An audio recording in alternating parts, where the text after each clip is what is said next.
90వ కీర్తన మొదట వచనం నుండి 12వ వచనం వరకు 14వ వచనం వరకు వీరుతున్నాయి. ప్రభువా, తరతరాల నుండి మాకు నివాస స్థలము నీవే. పర్వతంలో పుట్టకమునకు భూమిని లోకమును నీవు పుట్టక మునుపు యుగయుగములు నీవే దేవుడు. నీవు మనుషులను మట్టికి మార్చుచున్నావు. నరులారా తిరిగి రండని నీవు సెలవిస్తున్నావు. నీ దృష్టికి 1000 సంవత్సరములు గడిచిన నిన్నటి వలె ఉన్నది. రాత్రి అందరి ఒక జాము వలె ఉన్నది.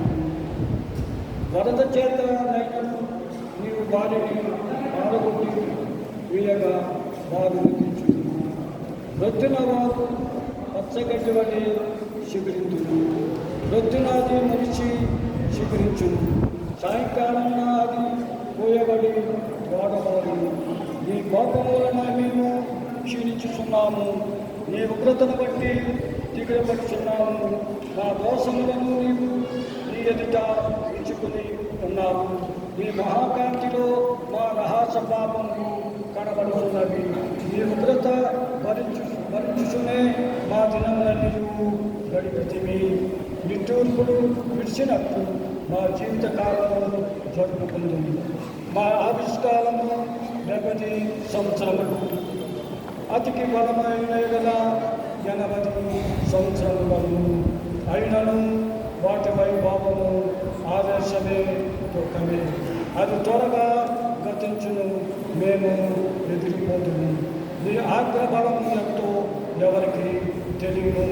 మీకు చెందవలసిన భయము కొరతి పుట్టు నీ క్రోధము ఎంతో ఎవరికి తెలియదు. మాకు జ్ఞానోదయమును కలుగునట్టు చేయు. మా దినములు లెక్కించుటకు మాకు నేర్పు. యెహోవా తిరుగును ఎంతవరకు తిరగక ముందుకు నీ సేవకులను చూచి సంతాపపడు. అంతేనండి. ఉదయమనే నీ కృపతో మమ్మల్ని తృప్తిపరచుము. అప్పుడు మేము మా దినములని ఉత్సాహించి సంతోషించదు. పరిశుద్ధ లేఖనంలో